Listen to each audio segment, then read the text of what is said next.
하나님의 말씀 신약성경 마태복음 19장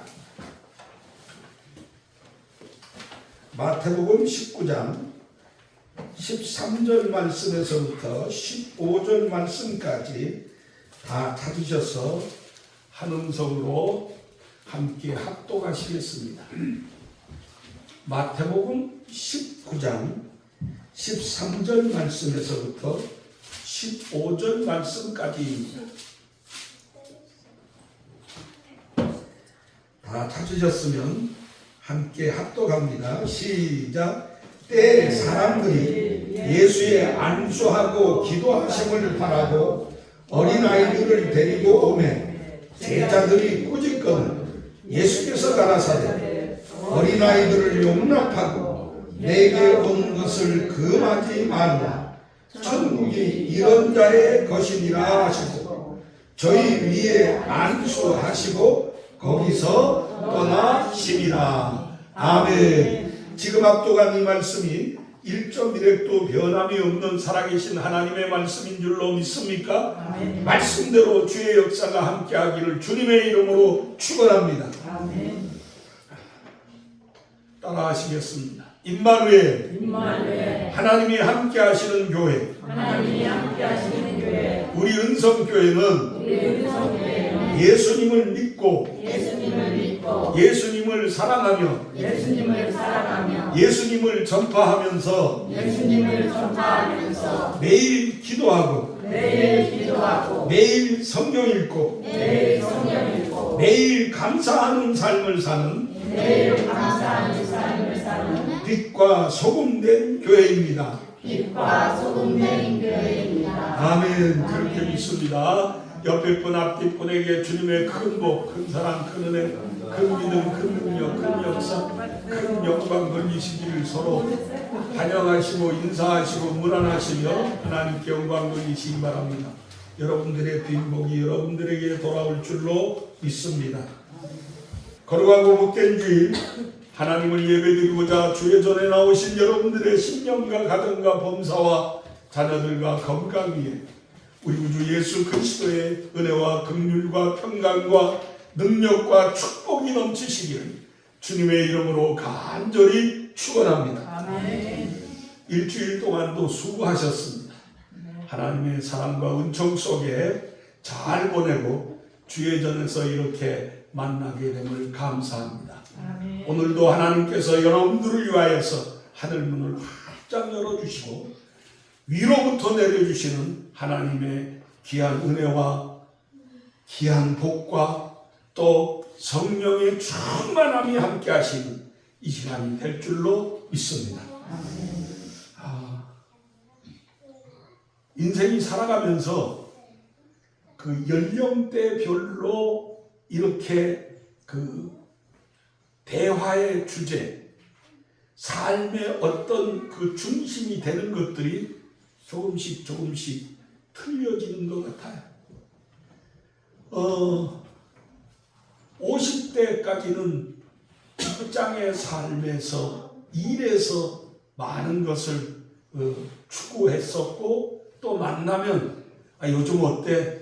요즘 하는 일이 괜찮아? 하는 그러한 것에 대한 이야기를 많이 나누다가 60대쯤 되게 되면은 이제 은퇴하면 뭐 할 거야?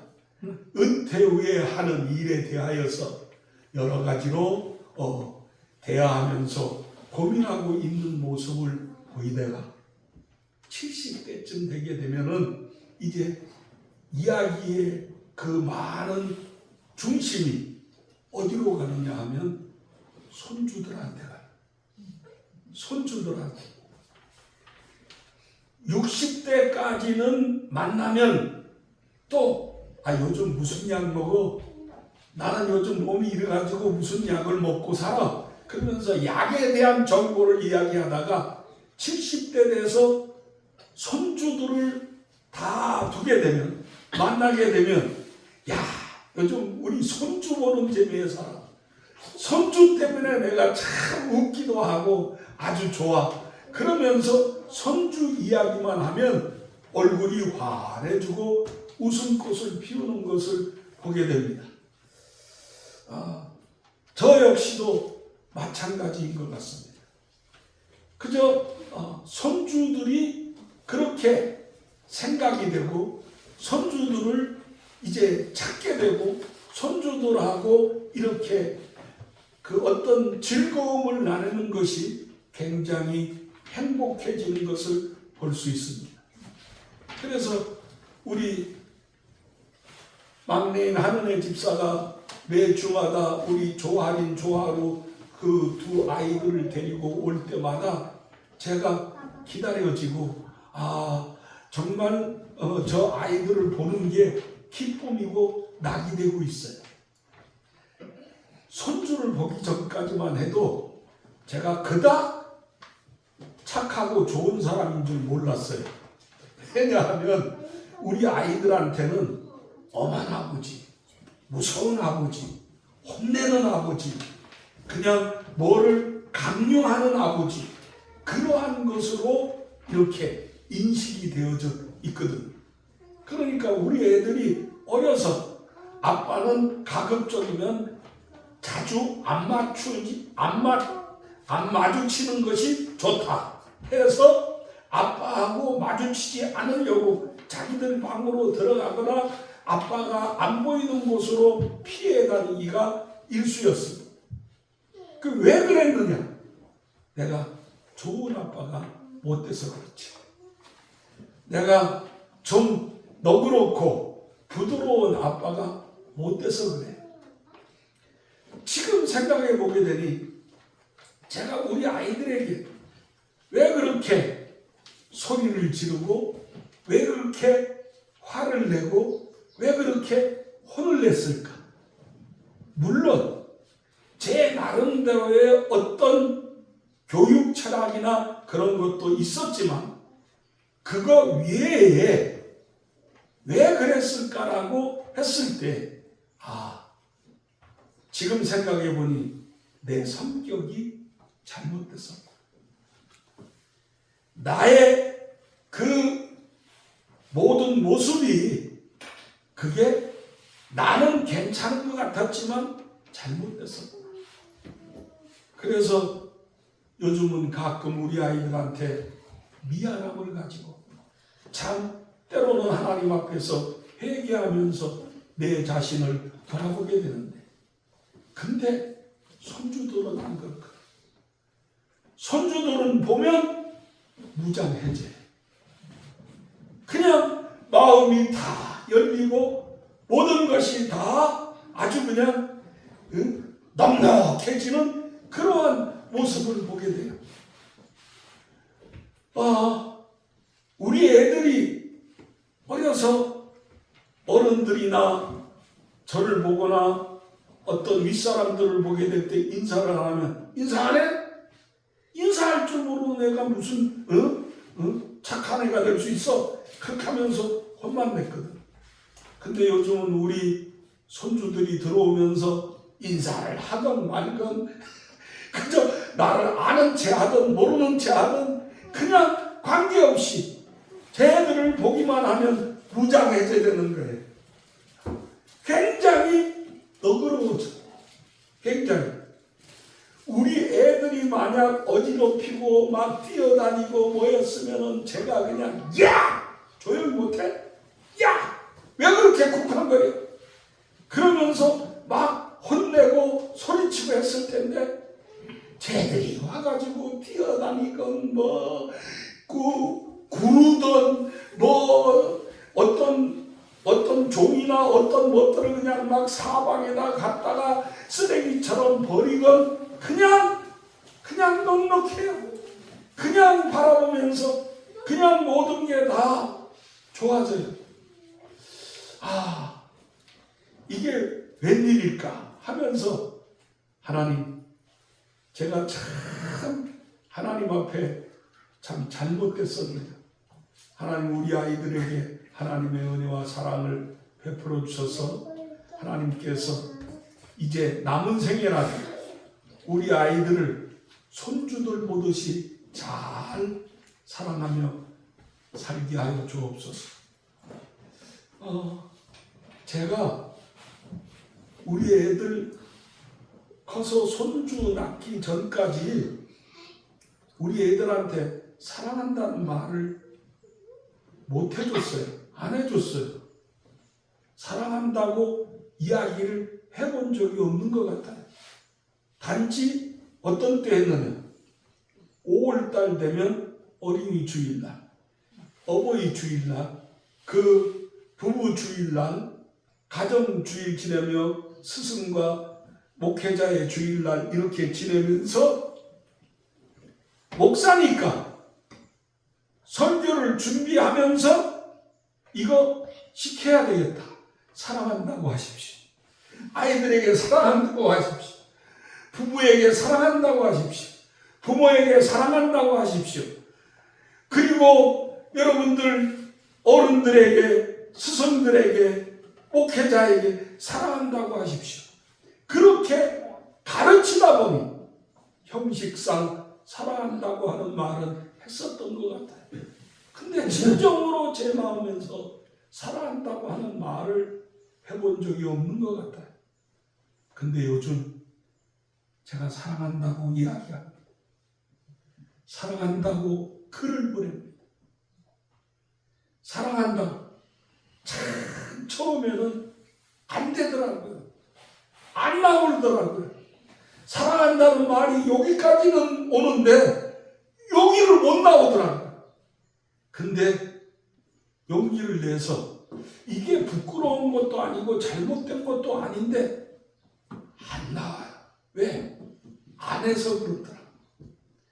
제가 해보지를 않았어요. 그래서 용기를 내고 사랑한다고 하게 되더라고요. 사랑한다는 말이 나오더라고요. 제가 우리 아이들을 보게 될 때 안아줍니다. 허그합니다. 우리 큰애 나보다 더 크고 둘째 나보다 더 크지만 그 아이들을 품에 안고 사랑한다. 수고한다. 고마워. 우리 아이들이 저를 위해서 하는 거에 대해서 저는 별로 그렇게 고맙다고 느껴지지를 않았어요. 그렇게 생각을 안 했었어요. 그런데 요즘은 생각해 보게 되니 제 아이들이 저를 위해서 하는 것이 모든 게 다 너무 고맙고 감사하더라. 그래서 우리 아이들에게 고마워, 감사해, 사랑한다. 제가 그런 표현을 하게 되다 보게 되니까 요즘은 그게 자연스럽게 나와요. 우리 할인이 하루를 볼 때마다 안아주면서 사랑해, 사랑한다 이렇게 이야기를 건네줄 수 있게 되었어요. 근데 이런 것들이 아주 자그마한 것들이지만 저 아이들의 삶 속에는 굉장한 힘이 되어지고 굉장한 어떤 희망이 되어줄 줄로 저는 믿습니다. 아멘. 그래서 여러분 가급적이면 사랑한다는 말을 많이 하세요. 안 나오면 여기까지 나와도 마음에는 가득한데 여기서 안 나와도 그냥 사랑한다, 사랑해 그냥 해버리세요. 그러면 굉장히 새로워지는 모습을 보게 될 것입니다. 이 말 한마디 하면 죽을 것 같이 알았던 우리의 삶 속에 용기 내서 해보게 되니까 이게 참 괜찮은 거예요. 미국 사람들이 우리에게 좋은 이미지를 가지고 있었던 이유 중에 하나는 뭐냐? 그들의 말 속에서 가장 많은 말이 뭐냐? 땡큐, 감사합니다. 무엇이든지 땡큐, 감사합니다, 감사합니다, 감사합니다를 영어합니다. 그리고 그들은 남녀가 만나든 부모 자녀가 만나든 친구가 만나든 어떤 사람들을 만나든지 간에 I love you, I love you, I love you. 그들은 당신을 사랑합니다라고 하는 말을 아주 자연스럽게 합니다. 아주 자연스럽게 합니다. 그리고 그들은 어려운 일을 당하는 사람, 힘든 일을 당하는 사람들을 보게 되면 Are you okay? Are you okay? 당신 괜찮아? 당신 괜찮습니까? 그렇게 그들이 물어보는 삶을 삽니다. 그러면 그 상대방은 나 괜찮아. I'm okay. Thank you. I'm okay. Thank you. 나 괜찮아. 고마워. 감사해. 여러분, 그 말이 그 사람들의 삶의 많은 부분을 지배합니다. 세상에 가장 아름다운 말, 행복한 말 몇 가지를 책으로 쓴 분들이 좀 있는데 공통적인 단어가 무엇이냐? 사랑합니다. 감사합니다. 고맙습니다. 괜찮습니다. 미안합니다. 이 말을 세상에서 가장 아름다운 말, 좋은 말, 행복한 말로 표현했습니다. 그럴 것 같아요. 사랑합니다. 감사합니다. 괜찮습니다. 좋습니다. 미안합니다. 이러한 삶을 우리의 삶 속에서 말을 통해 표현되어지게 되면 우리의 행동도 그와 같이 많이 달라지리라고 믿습니다. 오늘 성경에 예수님께서 우리에게 주시는 귀한 말씀은 어떤 말씀이냐? 어린아이들이 예수님께로 오게 되니까 수많은 사람들 속에 어린아이들까지 예수님에게 데리고 오고 하니까 제자들이 너무 예수님을 힘들게 하고 귀찮게 하는 것 같아서 우리말로 말하면 야! 애들은 가라! 애들은 가! 이렇게 이야기하듯이 어린아이들이 오는 것을 금했습니다. 그러니까 예수님께서 제자들과 그 주변의 사람들을 향하여서 오늘 하시는 말씀이 무엇이냐? 어린아이들이 내게로 오는 것을 용납하고 금하지 말아라. 어린아이들이 내게로 오는 것을 용납하고 금하지 말아라. 그러면서 천국이 이런 자의 것입니다. 천국이 이런 자의 것입니다. 그러면서 예수님께서 저희 위에 안수해 주시고 저들을 축복해 주시는 장면의 말씀이 오늘 하나님의 말씀입니다. 우리나라의 가장 심각한 문제 중에 하나가 저출산 문제입니다. 아이들을 낳지 않는다는 것. 아이들을 낳지 않으려고 하다 보니 결혼을 하지 않습니다. 결혼하지 않는 자녀들이 얼마나 많은지 모릅니다. 여러분, 저희 때에는 20세 중반만 넘어져서 26, 27, 28 가면 다 노총각, 노처녀라고 했습니다. 결혼을 20대 중반쯤에 하는 것이 결혼 정년기였습니다. 그런데 이게 시대가 점점 지나가면서 30대가 결혼의 주 연령층이 되기 시작했습니다. 지금은 거의 대부분 남녀가 30대 중후반, 40대에 가까워서 결혼하는 것이 추세가 되어 있습니다.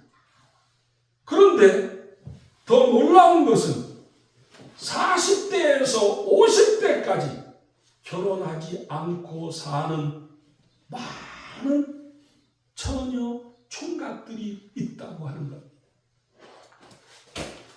이렇게 결혼하지 않는 사람들이 늘어나다 보게 되니까 출산이 이루어지지 않습니다. 그래서 우리나라는 저출산 국가가 되었습니다. 지금 우리나라의 국민 수가 점점 줄어들고 있습니다. 점점 줄어들고 있어요. 왜? 결혼을 안 하고 결혼을 하더라도 아이를 낳지 않는 부부가 드러나고 있기 때문입니다. 제가 70년대 결혼을 해서 80년대 지나올 때에 아이를 하나만 낳아 잘 기르자가 정부의 이 표였습니다. 처음에는 둘만 낳아 잘 기르자. 그러더니 하나만 낳아 잘 기르자. 또 조금 더 가니까 뭐라 해? 잘 낳은 잘 기른 딸 하나 열 아들 부럽지 않다. 그러면서 이야기가 나오기 시작하더니 농담식으로 한 집 건너 하나씩 낳자. 뭐 그러더니 점점 아이를 안 낳는 일이 생겨지게 되다 보니까 저 때만 해도 사촌, 육촌, 팔촌 엄청 많았습니다. 그리고 그렇게 많은데도 불구하고 가깝게 지냈어요. 아주. 근데 요즘 보십시오. 친사촌 없는 집이 많습니다. 외사촌이 생기는 집들이 점점 늘어나고 있습니다. 근데 사촌도 많지가 않아요. 집집에 하나씩 있는 게 거의 보편적이다 보게 되니까 사촌도 별로 안 많아. 육촌도 별로 안 많아요. 팔촌도 별로 안 많아요. 그런데 교제가 없어. 이웃보다 못해요. 여러분, 지금 여러분들의 집안은 어떻습니까? 명절 때에 친척들이 많이 오십니까? 연세가 많은 집들은 아직은 좀 그래도 모일 수 있을 거예요. 그런데 옛날 같지 않아. 아이들은 안 참석하려고 해요. 아이들은 그때 놀러 가려고 그래요. 우리들의 가정에서 점점 아이들의 모습, 아이들의 소리, 아이들의 삶이 점점 사라지고 있습니다. 이건 어떤 면에서 불행입니다. 저출산은 우리나라의 불행입니다. 그러다 보게 되니까 여러분 대단히 죄송합니다만 우리가 사는 옥촌에 왜 이렇게 외국인이 많아졌어요? 외국인이 굉장히 많아졌어요. 그냥 나가면 동남아시아 사람, 극동아시아 사람, 그런 사람들이 아주 많이 보여요. 저 벌써 몇 년 전만 하더라도 제가 4년이 됐지 않습니까? 4년 전만 하더라도 그렇게 많이 못 봤어요. 그냥 일하는 분들만 봤지. 근데 요 면에만 가도 외국인들이 엄청 많아요. 가게에 가도 가게에, 식당에 가도 식당에 외국인들이 많아요. 이거 왜 그러느냐? 우리나라 저출산의 연구, 저출산의 문제입니다. 그러니까 인구가 줄어들면 그 인구가 줄어드는 만큼 국력이 쇠하여집니다. 모든 게 점점 떨어집니다. 그러다 보게 되니까 어떻게 해서든지 이걸 해결하려고 외국을 향하여서 외국 사람들을 오라고 초청합니다. 그러니 대한민국에 결혼 못하는 남자들이 대부분 많은 동남아시아 여인들을 부인들로 찾고 있습니다. 부인들로 맞이하고 있습니다. 많은 사람들이 그렇게 우리나라에 와서 살고 있습니다. 그들이 한국에 와서 산다고 한국 사람 될까요? 아니더라고요. 그들의 나라, 그들의 부모, 그들의 가족을, 그들의 민족을 못 잊어요. 우리나라 국적을 가진다고 해서 한국 사람이요 할 수 있을까요? 여러분, 앞으로 제가 이런 상황으로 수십 년 더 가면 우리나라도 아마 코리아 합중국이 될 것 같아요. 아메리카 합중국처럼 코리아 합중국이 될 것 같아요. 그래서 우리는 이 문제에 대하여서 심각하게 기도해야 합니다. 하나님, 저는 매일 하나님 앞에 하나님 이 나라의 저출산 문제, 이 나라의 고령화 문제, 하나님 이거 어떻게 하시겠습니까?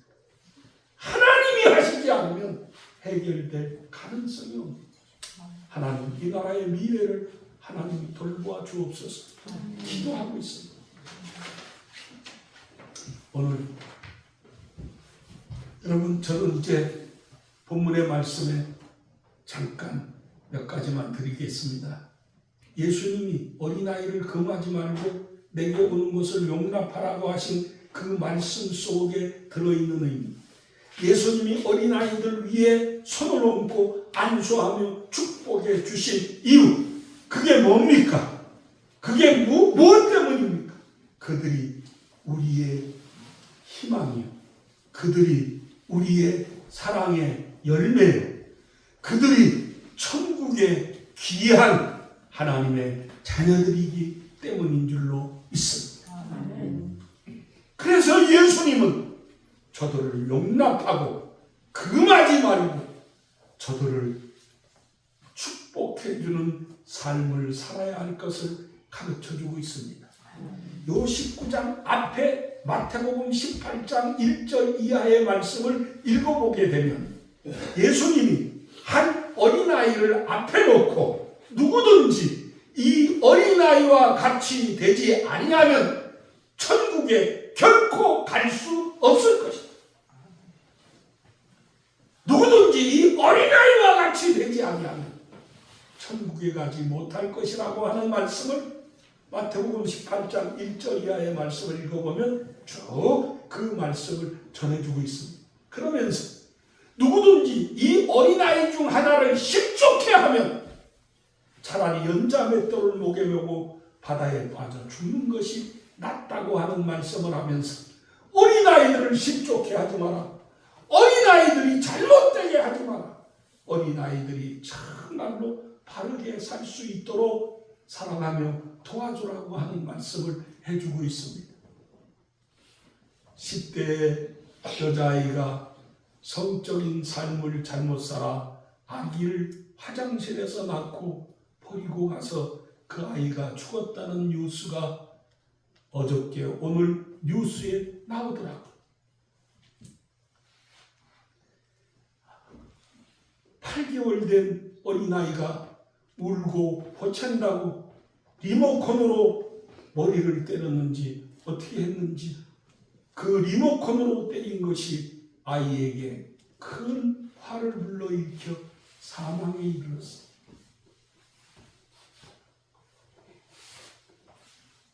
지금 어린아이의 죄도 많아지고 있습니다. 촉복 소년 소녀의 나이를 13세에서 좀 낮춰야 된다. 그러한 일이 지금 우리나라에서 논의되어지고 있습니다. 왜? 어린아이들의 죄가 점점 극심해져 가고 있어요. 성적인 문제로 우리나라를 시끄럽게 하는 그러한 인터넷, 텔레그램 문제가 범인을 찾아서 가보니 50% 이상이 초등학생, 중학생. 여러분, 이러한 시대에 우리가 살고 있습니다. 그럼에도 불구하고 우리는 우리들의 어린아이들, 우리 주변의 아이들이 정말 예수님께서 사랑하고 예수님께서 복을 주시고 예수님이 희망을 걸었던 그러한 아이들로 자라날 수 있게끔 우리는 그들을 위해 기도하고 그들을 사랑하며 그들을 돌봐줘야 할 줄로 있습니다. 여러분, 바로 우리 교회가 그 일을 위하여서 기도하고 열성을 다하여서 하나님께 간구해야 될 줄로 믿습니다. 천국이 이런 자의 것입니다. 여러분, 우리의 심령도 어린아이처럼 단순하고 깨끗해지고 진실되어지게 될 때 우리의 신앙도 은혜의 삶을 살 수가 있습니다. 아멘. 우리가 정말로 우리의 마음이 깨끗해지고 정말 순수해지고 우리의 마음이 정말로 무엇이든지 말씀대로 듣고 받고 믿으면서 살아갈 수 있기 위하여서는 어린아이의 심령처럼 돌아가야 할 줄로 믿습니다. 오늘 낮에 나오신 사랑하는 성도 여러분, 우리들의 손자, 손녀, 우리들의 자녀들이 주 안에서 잘 자랄 수 있게끔 그들을 용납하십시오. 용납이라고 하는 게 뭡니까? 혹시 잘못됐을지라도, 혹시 죄를 범할지라도, 혹시 저들이 나에게 반항할지라도, 저들이 내가 원하는 삶을 살지 않을지라도 용납하라 이겁니다. 용납해줘라 이겁니다. 그리고 그들을 멀리하지 마시고 그들과 가까워지십시오. 그들과 정말로 함께하고 대화를 나누고 정말 그들과 가까워지십시오.